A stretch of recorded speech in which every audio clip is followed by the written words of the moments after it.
지금 전 세계가 하나의 사건에 주목하고 있습니다.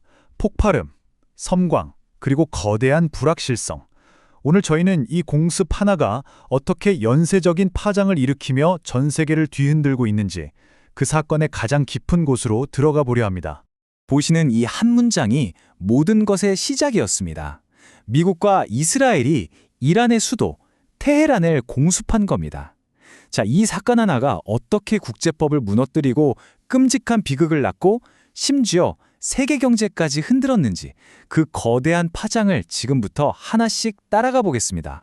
네, 바로 이 지점입니다. 이번 공습은요, 그냥 단순한 군사 충돌 그 이상이에요. 오랫동안 우리가 당연하게 여겼던 국제사회의 약속, 그 규범 자체를 뿌리부터 흔드는 사건이거든요. 오늘 저희가 깊이 들여다볼 내용은 르몽드 디플로마티크에 실린 성일권 기자의 칼럼을 바탕으로 하고 있습니다.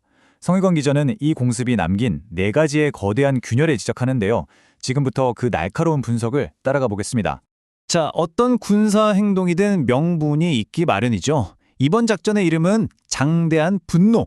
공식적인 이유는 이란의 위협을 미리 없애겠다는 거였습니다. 그런데 말이죠. 바로 이 불가피했다는 주장이 국제법과 정면으로 부딪히면서 이 사건의 첫 번째 균열이 시작되는 겁니다. 네, 그 첫 번째 균열, 바로 법의 경계가 무너졌다는 겁니다. 이번 공습이 도대체 어떤 국제법 원칙들을 넘어선 건지, 그게 뭘 의미하는지 한번 보시죠. 국제법에는 아주 명확한 대원칙이 하나 있습니다. 전쟁은 최후의 수단이라는 거죠.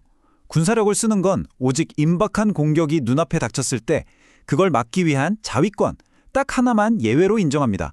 이게 아무리 강대국이라도 함부로 넘지 말라고 만들어 놓은 일종의 안전장치인 셈이죠. 보시면 차이가 정말 명확하죠. 성일권 기자는 바로 이 지점을 지적합니다. 이번 공격이 왜 선을 넘었냐? 첫째, 곧 공격해올 거야라는 그 임박성을 제대로 증명하지 못했어요. 이건 그냥 선제 공격이라는 거죠. 그리고 둘째, 군사시설만 노린 게 아니라 민간 기반 시설까지 공격했잖아요. 이건 자위권의 범위를 훨씬 넘어선 확대 공격이라는 겁니다. 결국 국제법의 원칙이 그냥 무너져 내린 순간이었다. 이렇게 보는 거죠. 사실 전쟁 중에도 절대로 넘어서는 안 되는 선이 있거든요. 바로 구별의 원칙과 비례성의 원칙이라는 겁니다. 쉽게 말해서 군인이랑 민간인은 구별해서 공격해야 하고 얻으려는 군사적 이득보다 피해가 너무 크면 안 된다는 거예요. 그런데 이번 공습은 민간 지역까지 피해가 번졌단 말이죠. 그러니까 이 최소한의 인간적인 약속마저 깨졌다는 비판이 나올 수밖에 없는 겁니다. 자, 이렇게 법이라는 좀 차가운 이야기를 해봤는데요. 이제 이 공습이 남긴 두 번째 균열을 들여다볼 시간입니다. 이건 숫자로 표현할 수 없는 사람들의 이야기입니다. 정밀 타격이라고 했지만 현지에서 들려오는 소식은 그 말과는 너무나도 달랐습니다. 평범한 사람들이 살던 집, 아이들이 공부하던 학교, 이런 것들이 파괴됐다는 거예요. 이건 그냥 군사용으로 퉁칠 수 있는 그런 파괴가 아니죠. 일상이 무너진 겁니다. 성일권 기자의 칼럼에 정말 가슴을 치는 문장이 하나 나옵니다. 부수적 피해. 참 건조한 군사 용어죠? 근데 이 단어가 얼마나 많은 비극을 가리고 있는지 생각해 보게 돼요. 이 말로는 폐허 속에서 내 아이의 가방을 찾는 부모의 마음을 절대 설명할 수 없잖아요. 자, 이제 세 번째 균열입니다.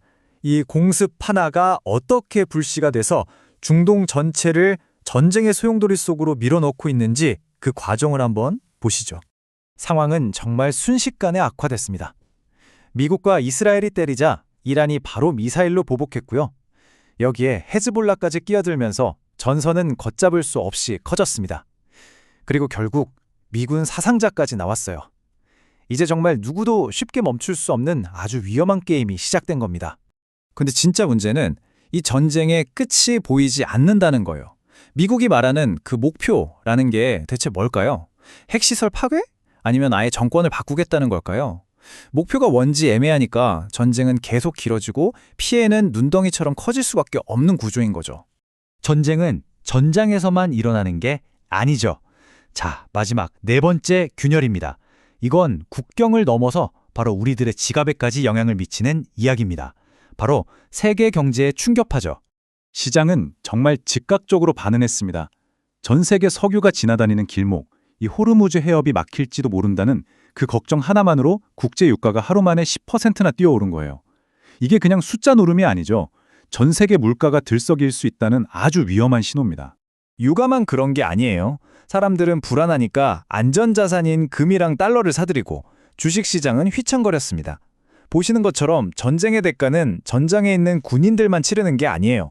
결국 전 세계 모두가 함께 치르게 되는 거죠. 그리고 이걸 좀 더 크게 보면요. 이건 중동만의 문제가 아닙니다. 성일권 기자는 이 부분을 특히 강조하는데요. 중국이나 러시아 같은 나라들이 미국의 이런 행동을 보면서 거봐라, 미국이 마음대로 하지 않냐? 이렇게 비판하면서 기존 질서에 도전할 아주 좋은 명분을 얻게 된다는 겁니다. 결국 공습 하나가 전 세계 판도를 바꾸려는 거대한 힘겨루기의 도화선이 된 셈이죠. 자, 지금까지 저희는 공습 하나가 만들어낸 4개의 거대한 균열을 따라와 봤습니다. 무너진 법, 희생된 사람들, 커져가는 전쟁, 그리고 흔들리는 경제까지. 이 모든 걸 합쳐놓고 보면 우리는 결국 하나의 아주 근본적인 질문 앞에 서게 됩니다. 테헤란 하늘의 연기는 언젠가 사라지겠죠? 하지만 성일권 기자가 던지는 이 질문은 아마 오랫동안 우리 머릿속에 남을 겁니다. 안보를 지킨다는 명분으로 기존의 약속과 규범을 무너뜨리는 것. 과연 그 선택이 우리를 더 안전하게 만들어 줄까요? 아니면 우리 모두를 더 위험한 세상으로 끌고 가는 걸까요? 한 번쯤 깊이 생각해 볼 문제입니다.